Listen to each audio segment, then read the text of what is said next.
Okay, and make sure my mic is actually working this time. It is. All right. So I went back and wound up recreating the original ocean plane from scratch just because I wasn't happy with the foam coverage and I wanted it to look a little better. Wasn't really good at all. Most of the settings are the same, uh, but just in case you're trying to copy exactly what I'm doing, this is the new ocean plane that I'm using. I'm not using repetition at all because that's basically for trying to kill your computer. It's sort of like an array modifier. Um, but yeah. So resolution in the viewport is now 16 instead of 15. The render is 36. The time is the same, 0 on frame 1. I did end this on frame 240 instead of 250. So it is now 10 on frame 250. Let me go forward to frame 240. I'm sorry. Actually, it's 11. Should be 10, but hey, I've already baked it out. Change the depth to 200 instead of 5. The size is 1. Spatial size, I reduced it to 50 from 100. Played around with the random seed, and I liked the way that the ocean waves were moving on 7. So I used that. As always, generate the normals, generate the foam. I turned the scale of the waves up to 1.5. I believe this is the default setting for the smallest wave, so I left that alone. Choppiness, I turned from 1 to 2.02. And the wind velocity, I actually played around with and turned it to 10 meters per second. If you're ever wondering about the wind velocity in Blender, for whatever reason, the wind velocity is always moving on the x-axis. So if you turn it to negative, the wind is blowing to the... I don't know the orientation. If I had this in a new blend file, I would know. But essentially, as you can see, the waves are kind of moving this way because that is the positive x direction. If you were to change this to negative, they would be moving in the opposite direction. You will never get the wind to move this way because Blender doesn't work that way. So if you want, the plane to be moving like that, then you would have to actually manipulate the plane. So alignment 0.27, direction 0, damping 0.5. And I baked that out and imported everything into the other file. So ocean tutorial. And we're back into the large ocean that is constantly trying to kill my computer. Okay, so I did a little cleanup over here. I took all of the empties, put them in their own collection. This is the original empty, so I named it empty 1. The first one that we duplicated and rotated, and that is now empty 2. This one is empty 3. Let me turn this on right quick. So for some reason, everything is flattened. I have no idea why.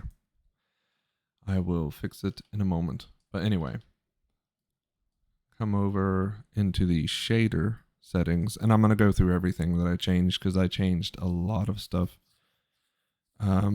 So the ocean noise, which is this image that we created in Photoshop or GIMP, however you wanted to create it.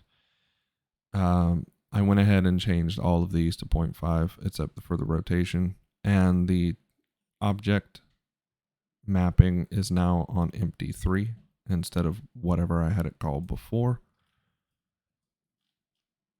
I changed these to, I think Guitar Tom tutorial had it on 0.4 and 0.6. That is what I changed it back to because I legit spent about 30 minutes yesterday just playing around with these settings. So 0.4 for the black, 0.6 for the white, and then the ocean materials. Yeah. So obviously I deleted all of the old foam and input the new foam that I baked out. If you didn't want to rebake everything, then don't bother reloading this image texture. What else did I change in here? Let me slide this open so I can read it. Okay. So for the mapping on the foam and the noise, set the object to empty 1. I don't know why that's 0.5 or 0 should be 0.5. Wait for Blender to load. Oh joy, now everything's perfectly flat. We'll figure out why in a minute. All right, normal is good. As always, I rebaked everything, so I loaded in the new image planes. Yep.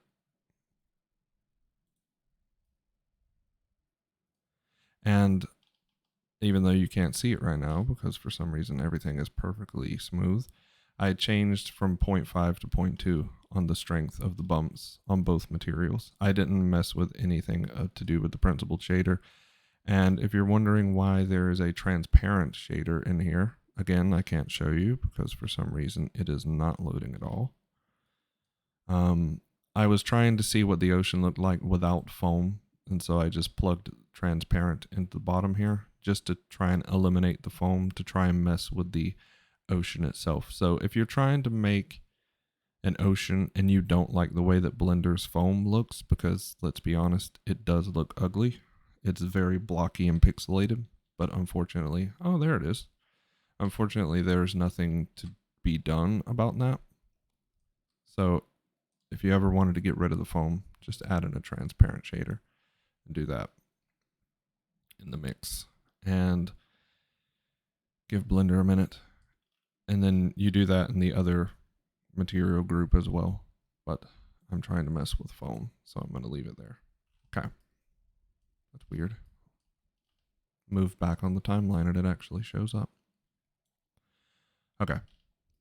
And for the color ramp on both materials, I changed the black.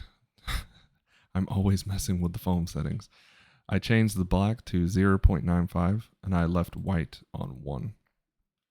And that should be all for the first ocean material group. And then for the second, I again loaded in the new foam and the new bump. But this time I changed the foam offset to be 12. Again, with the color ramp on the foam, black 0.95, white to 1. And I changed the bump from 0.5 to 0.2. And again, cyclic and auto refresh on the new normals that I loaded in, offset by 12. And then, let me slide this out. The object, empty 2. And 0.5 across the board. And again, if you just want to eliminate the foam, you can plug this transparent into the bottom.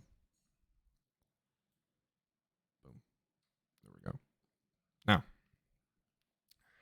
that takes care of the material changes that I made. You can probably tell this looks a lot different. I'm much happier with this.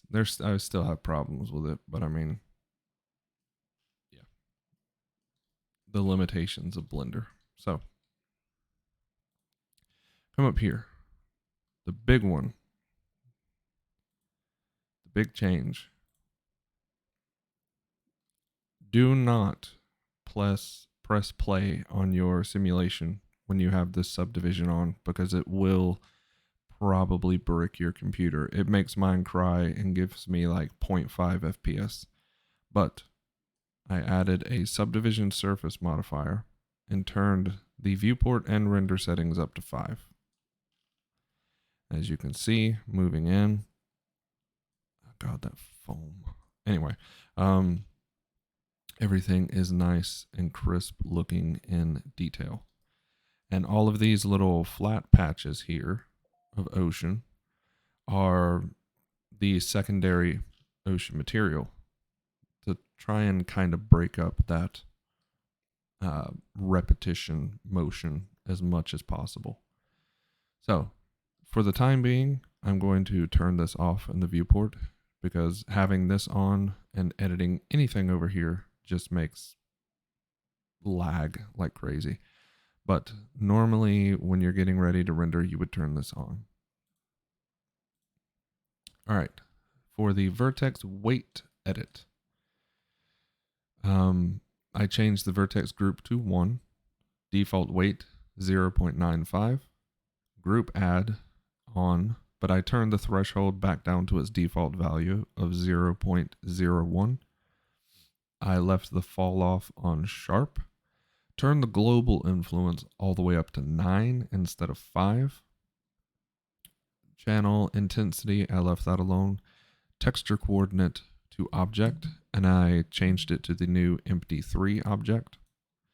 So now what all of this basically does is I can control the repetition of the secondary material by either rotating the empty on the z-axis, as you can see, or moving it around, or scaling it.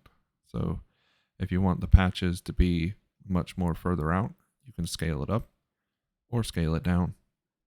It's pretty cool that way. Anyway, back to the plane.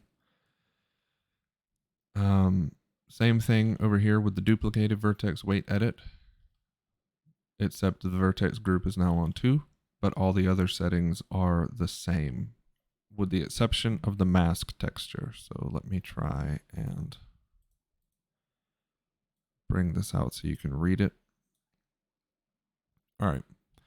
The first vertex weight is going to be the mask texture of ocean noise, which I'll go into in a second.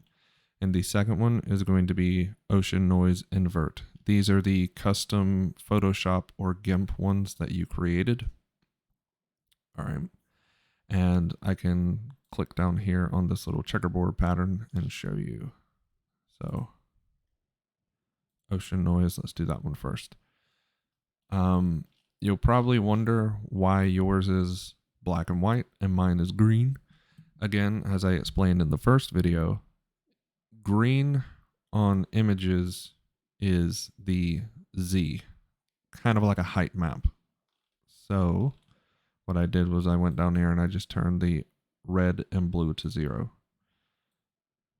So you can actually tell right now just by me messing with this. You can see the ocean bending and warping, and then the blue as well. So if you turn everything up to 2, it looks alright, but just for simplicity, I turned everything but the green to 0, and that's what made it look like this. And I did the same for the invert, which is just the same image with a color invert node on it from GIMP. So again, you can turn them all the way up to 2 and leave green on 1, but I turned it 0, 1, 0. Back to the modifier panel. And I can move these out of the way. The displacement modifiers. So I renamed the displacement texture to displacement. This is the actual displacement texture that I baked out. So I had to add in the new one. If you are still using the one and you're comfortable with the one that was made in the first one, the first tutorial, then by all means use that one. I wasn't too happy with it. It was a little bit too calm and flat, and so I redid it to this one. But turn on cyclic and auto refresh.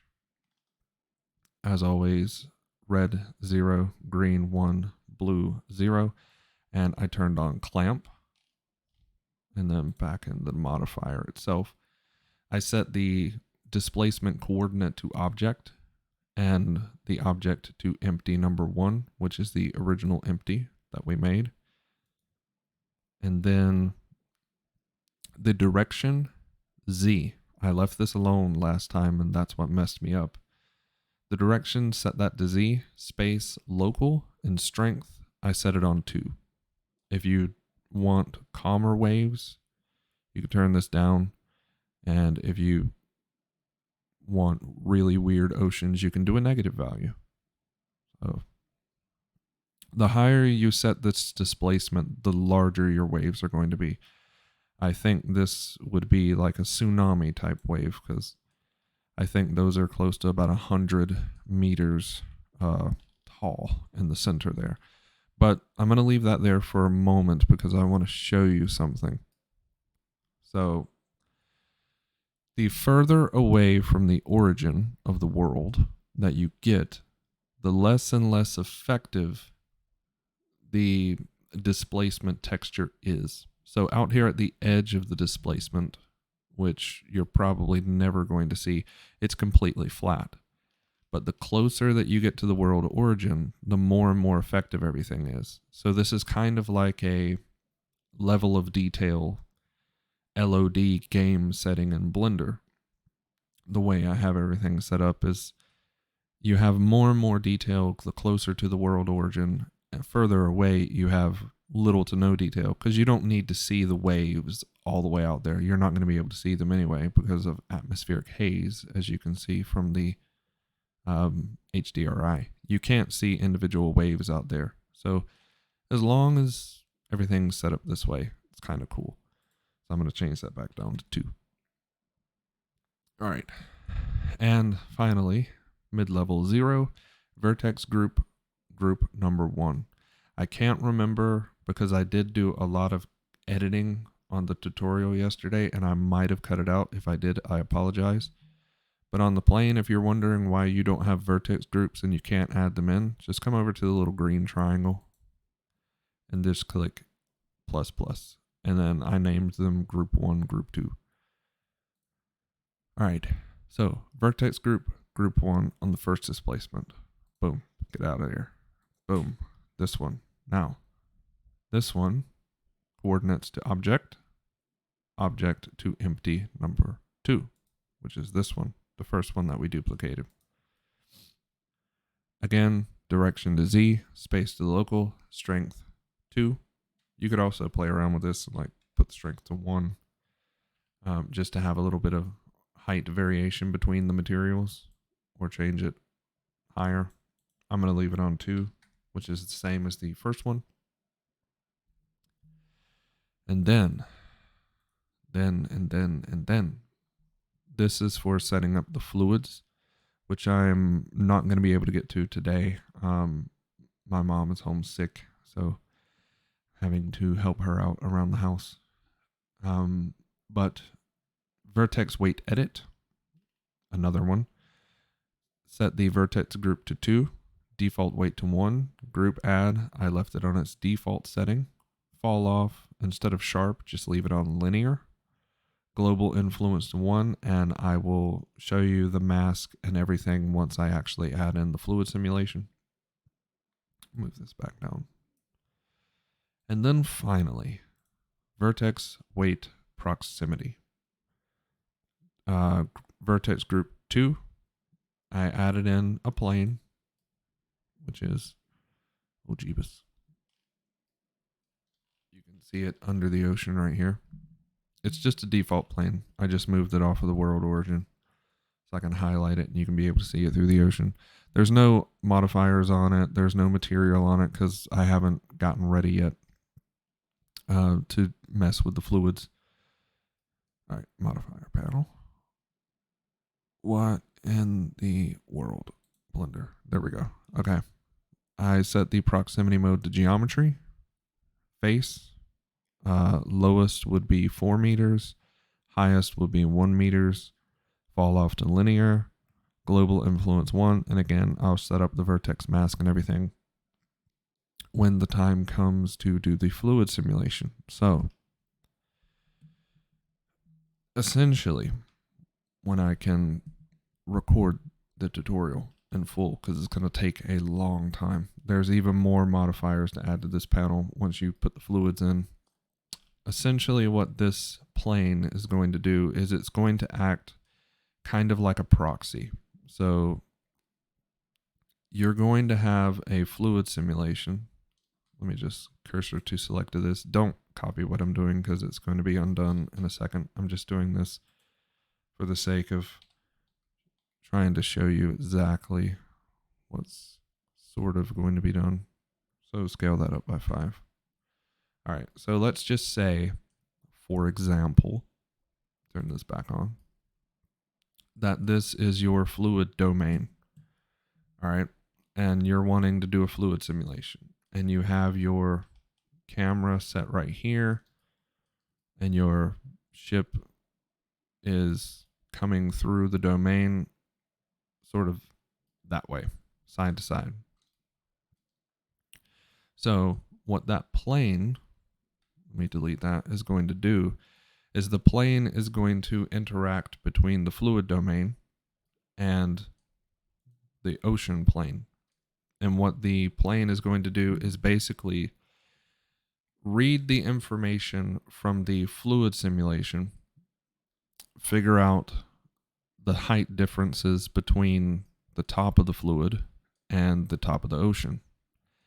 And then it's going to tell the top of the ocean, you know, to warp and adhere to the fluids. Now, the tricky part about it is if you ever have a fluid simulation, like again, a ship going left to right or right to left, if the fluid ever contacts the edge of the fluid domain, it's going to slosh up the side of the domain. And you are going to be able to see that. There are just some things that, you know, Blender regrettably is not able to do yet. So that being said, you have to be really tricky about how you set your shot up, how you set your camera in the world that you're recording in, and so on and so forth. But essentially, that is what the plane is for. It's just there to judge the distance between the fluid sim and the ocean plane. That's all that it does. And that's what all of these weight proximity, VertexWeightEdit modifiers are going to be doing, is doing the calculation for you so that you don't have to basically cry your eyes out. But there are some limitations to it. It's not a perfect system, but I'll get back to it at a later date because for now I need to go. So thank you guys for watching. This is all of the changes that I made. Let me just control save.